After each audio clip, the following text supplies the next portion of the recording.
प्यारे बच्चे नमस्कार, आपका स्वागत है हमारे YouTube चैनल जय क्लासेस पर। आज हम आपके लिए तुगलक वंश की समाप्ति के पश्चात सैद वंश से शुरू कर रहे हैं।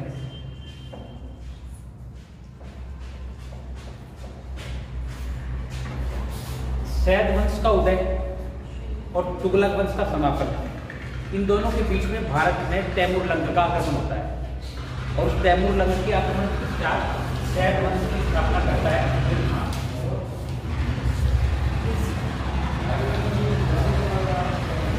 1414 से 1421 दो फायदे रहते हैं खिदिर खां को। खिदिर खां को सानिध्य भी मिल जाता है तैमूर लंग का।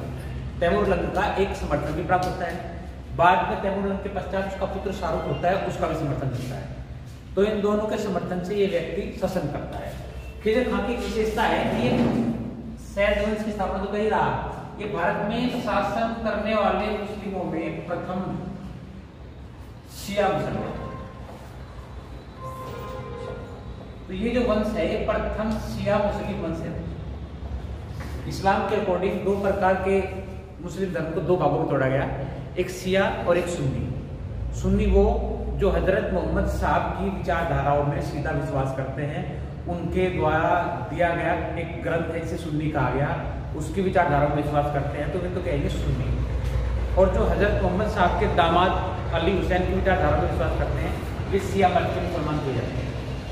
तो ये कहा जाता है कि खिदिर खां का जो वंश है, ये वंश जो है ये शिया प्रथम शिया शासक आया शासन करने वाला। ठीक है, 1414 से 1421 तक रहा, कोई विशेष प्रभावी नहीं है और यहाँ से बहुत रेयर चांसेस है कि कोई एक्सेप्टेड क्वेश्चन पड़े। ठीक है, इसके पश्चात मुबारक शाह आया, ये 1414 से 1431 से 1434।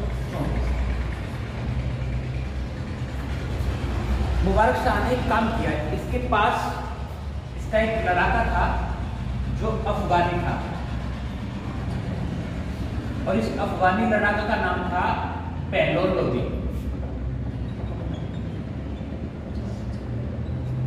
इसने पहलोर लोदी को अपना वजीर बनाया। ठीक है, और पहलोर लोदी को अपना वजीर बना के अपने शासन की सत्ता की सभी कमान जो है पहलोर लोदी के हाथ में। और हुआ ये कि पहलोर लोदी जो है वो पावर में आ गया और ये एक कठपुतली की तरह कार्य करने लगा। ठीक है, जैसा आप पहले पढ़ के आगे होंगे, इससे पहले भी आपने पढ़ लिया, इससे पहले हुआ नसीरुद्दीन, टोपी सीने वाला कहते हैं जिसको, उसने शासन किया है। तो बलबन को उसने सारा अधिकार इस प्रकार दे दिया था और बाद में आपने देखा कि बलबन क्या हो सकता है। ठीक है, 1434 से 1441 तक शासन करेगा। ये मुबारक हो गया। 1434 से 1441 तक शासन रहेगा मोहम्मद शाह।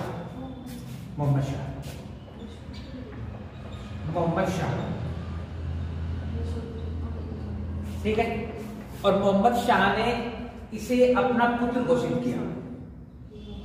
उसने कहा कि पहलोर लोदी मेरे पुत्र की तरह है। और अब भी स्थिति ऐसी बनी हुई है कि पहलोर लोदी जो है वो पावर में कार्य कर रहा है, शासन सत्ता सारी जो है पहलोर लोदी के अधिकार में चल रही है, बस ये लोग जो है नाम के बल से।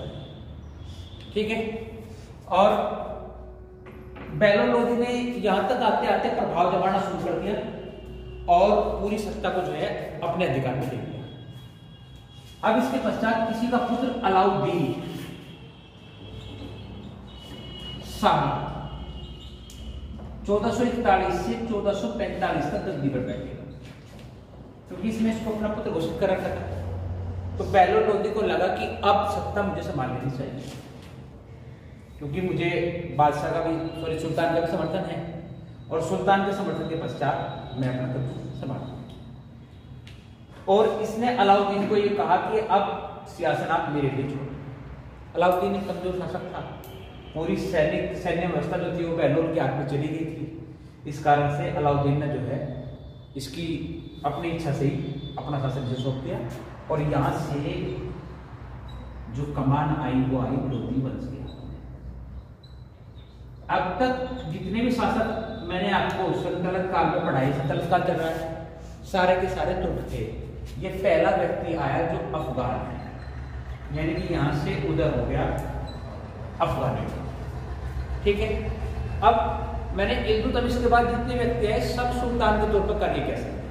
इल्तुतमिश ने बगदाद के खलीफा से स्वीकृति ले ली थी कि मैं सुल्तान बनूंगा और मेरे उत्तरवर्ती जितने लोग आएंगे सब सुल्तान के पद धारण करेंगे।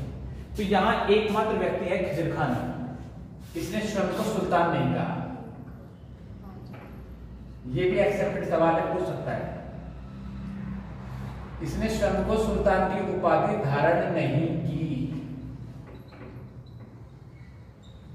ठीक है, और उदय हो गया लोधी वंश का 1445 से। आउट ऑफ कैमरा तो नहीं,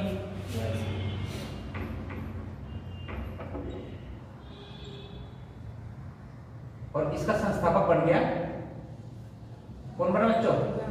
बहलोल लोधी।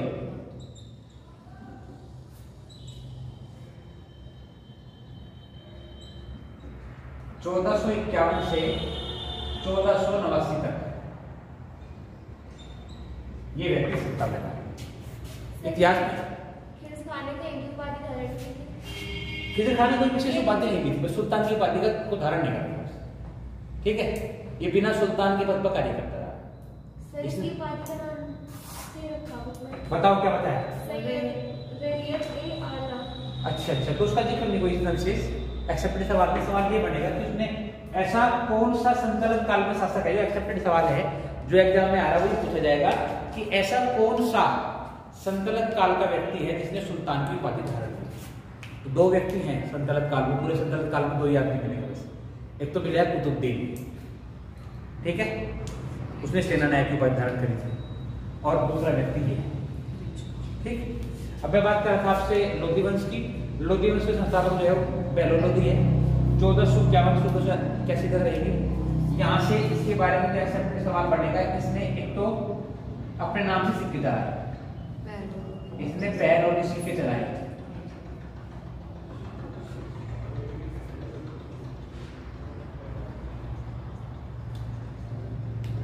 एक जौनपुर था जो इससे पहले के शासक जोना खान ने बसाया था। इसने जौनपुर को अपने अधिकार में लिया।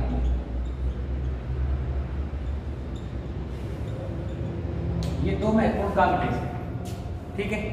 इसके पश्चात इसका उत्तरवर्ती भी और लोधी वंश का सबसे प्रमुख शासक आया, ठीक है, सिकंदर।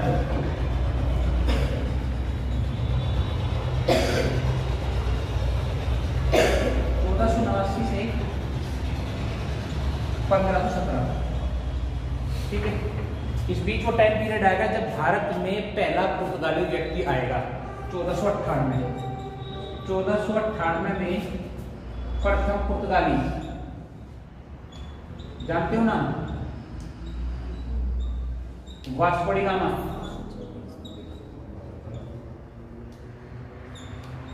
भारत आया।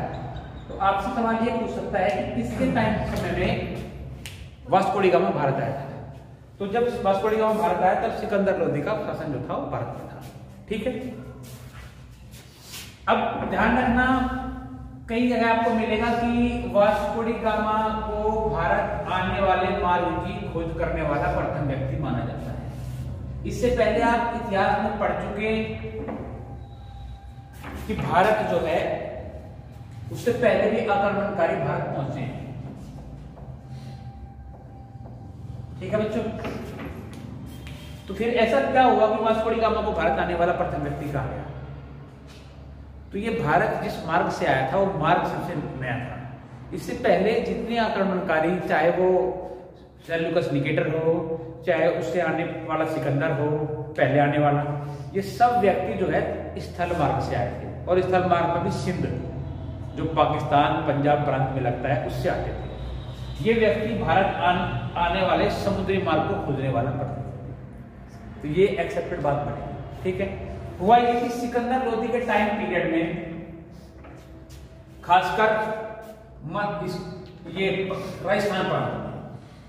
राजस्थान में राजपूतों द्वारा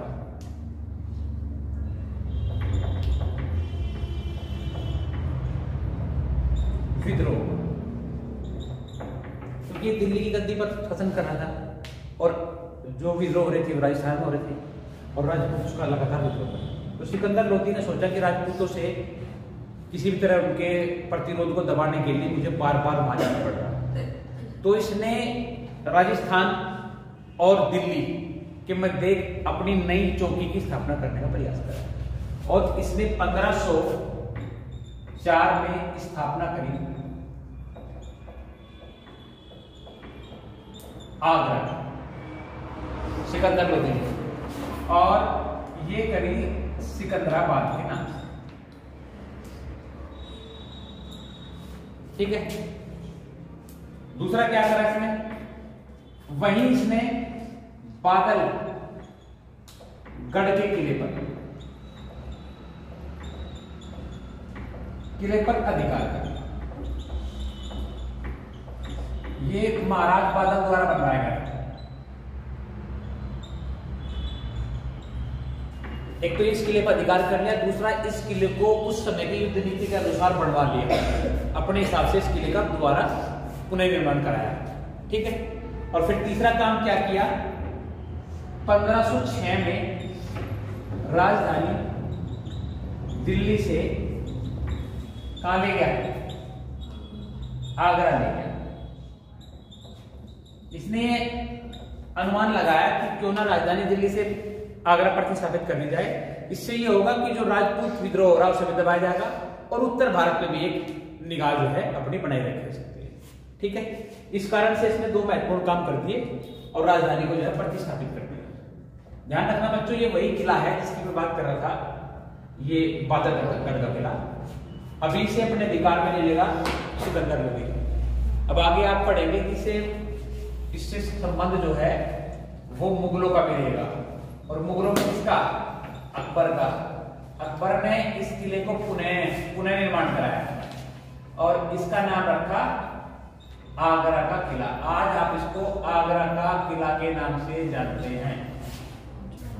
ठीक है। ये वही किला है बादलगढ़ का किला। ठीक है। 1506 में राजधानी स्थापित करके वहां ले गया। इसने क्या चलाया, गजे सिकंदरी।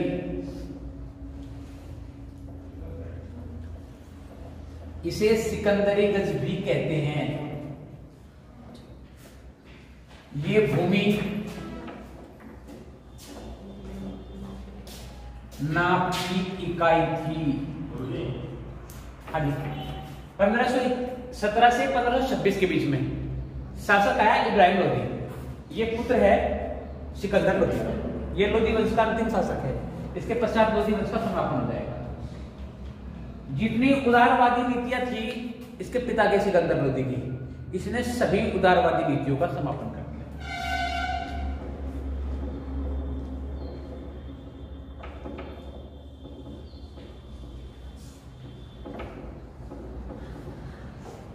इसका एक लॉस हुआ है बदले में। जब इसने उदारवादी नीतियां बंद कर दी तो भारत की उस समय की जनता प्लस में जितने अमीर लोग थे जो इसके सहयोगी थे सब इसके विरुद्ध हो गए। ठीक है। गद्दी पर बैठने के साथ ही इसने 1517 में एक युद्ध लड़ा। इसे कहा जाता है घटोली का युद्ध। घटोली का युद्ध, घटोली का युद्ध लड़ा गया बच्चों इब्राहिम लोदी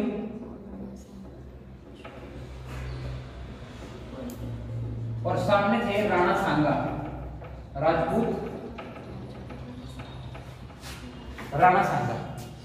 और इस युद्ध में, घटोली के युद्ध में विजयी हुए राणा सांगा। ठीक है। अपने जीवन की ये भूल कर गया। प्लस में क्या था, इसके इसी के अधीन एक पंजाब की रियासत थी। पंजाब की रियासत का सूबेदार था दौलत खान लोदी।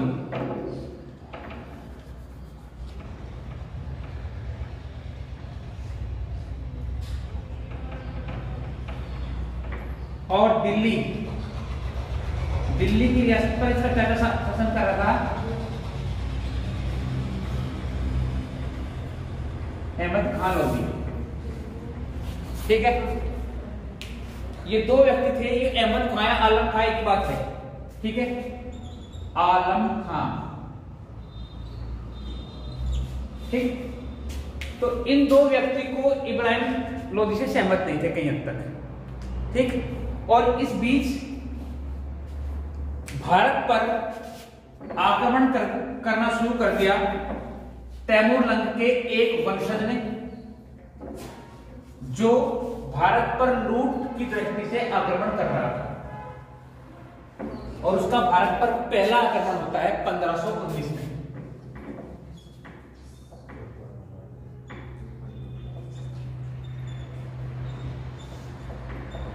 यह करता है बाजोर, और नाम है क्या? बाबर। तैमूर लंग का एक वंशज 1519 में भारत पर प्रथम आक्रमण करता है। ये जब लोधी वंश भारत में चल रहा है उस दौरान की घटना है। और ये व्यक्ति भारत में युद्ध नीति में, युद्ध कला में बारूद का प्रयोग करता है। बारूद एवं तोपखाना, ठीक है। जिस क्षेत्र से ये भारत पर आक्रमण करने आया था उस क्षेत्र में ये प्रयोग बहुत सरल था, ठीक है। प्लस एक नई युद्ध नीति लेकर आया। युद्ध नीति का नाम था तुगलकनामा युद्ध नीति। अपने पूरे जीवन बाबर ने ये नीति अपने विरोधी द्वारा अपने विरुद्ध देखी, और इस नीति को देखकर बाबर जो है भारत की ओर आक्रमण किए, और जो नीति इसके विरोधियों ने इसके विरुद्ध प्रयोग करी वही युद्ध नीति बाबर ने भारत में प्रयोग करनी शुरू कर, ठीक है। ये तोपों की विशेष प्रयोग के माध्यम से प्रयोग की जाती थी। जो सेना लड़ती थी उस सेना के सामने तोप एक क्रम में सुसज्जित करी जाती थी और उनका प्रयोग कर करके इस युद्ध नीति को जाता था। तो जब इसने बाजोर पर हमला किया तो इसने इस युद्ध नीति का प्रयोग करा और ये विजयी हुआ। इसकी वजह से इसकी महत्वाकांक्षा बढ़ी और 1521 तक इसने सिंध एवं कश्मीर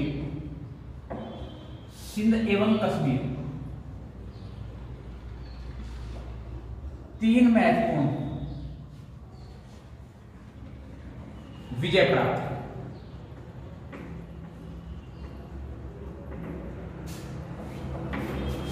इससे यह हुआ कि भारत में जगह जगह बाबर की ख्याति फैलने शुरू हो गई।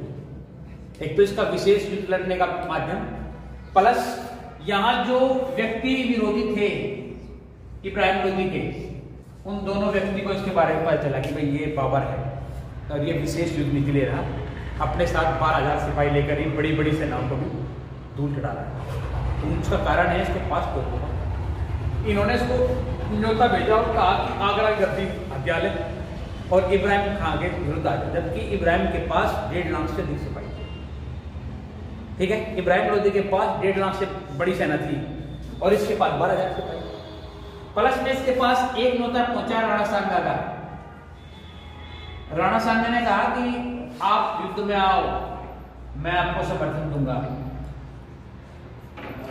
जब बाबर को यह लगा कि राणा सांगा भी प्लस उसके घर के 2 भेदी भी उसके विरुद्ध खड़े हो गए, तो बाबर ने कहा कि चलो अब इब्राहिम लोदी के विरुद्ध युद्ध करते हैं।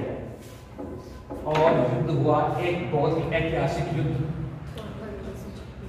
पानीपत का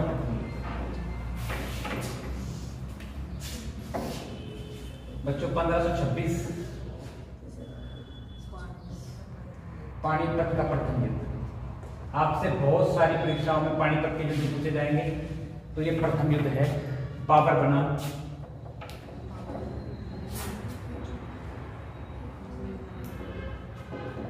इब्राहिम लोदी, और कहते हैं कि मध्यकालीन इतिहास में ये एकमात्र व्यक्ति है जो युद्ध में ही मारा जाएगा। युद्ध भूमि में मारा गया है, वरना मध्यकालीन इतिहास में कोई व्यक्ति युद्ध भूमि में नहीं मारा गया, कोई सुल्तान नहीं मारा गया। फैक्ट ये है कि कोई भी सुल्तान स्वयं युद्ध में सम्मिलित नहीं होता, उसका सेना प्रमुख युद्ध लड़ता था, सुल्तान अपने महल में। ये व्यक्ति था जिसको युद्ध में उतरना पड़ा, और ये इसलिए भी आश्चर्यचकित था कि 1.5 लाख की सेना का समूह कोई 12,000 सिपाही लेकर आया है। तो ये खुद युद्ध में सम्मिलित हुआ और बाबर द्वारा इसकी हत्या कर दी गई और भारत में सुल्तान और संतनत काल का अंत हुआ और मुगलिया वंश या मुगल काल का उदय।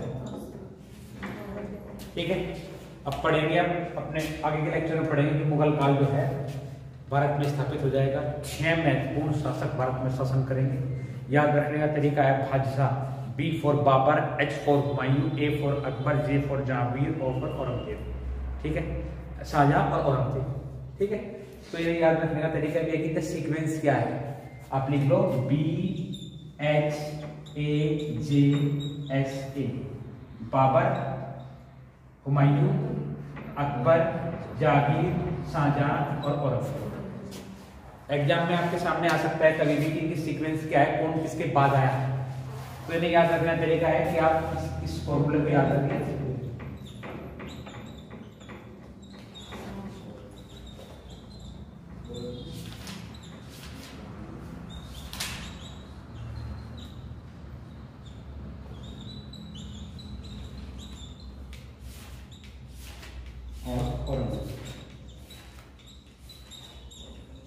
कल बच्चों बाबर से आगे बढ़ेंगे और मुगल काल के बारे में अध्ययन करेंगे। यहाँ तक आपको कोई डाउट हो तो आप मुझसे क्वेश्चन पूछ सकते हैं।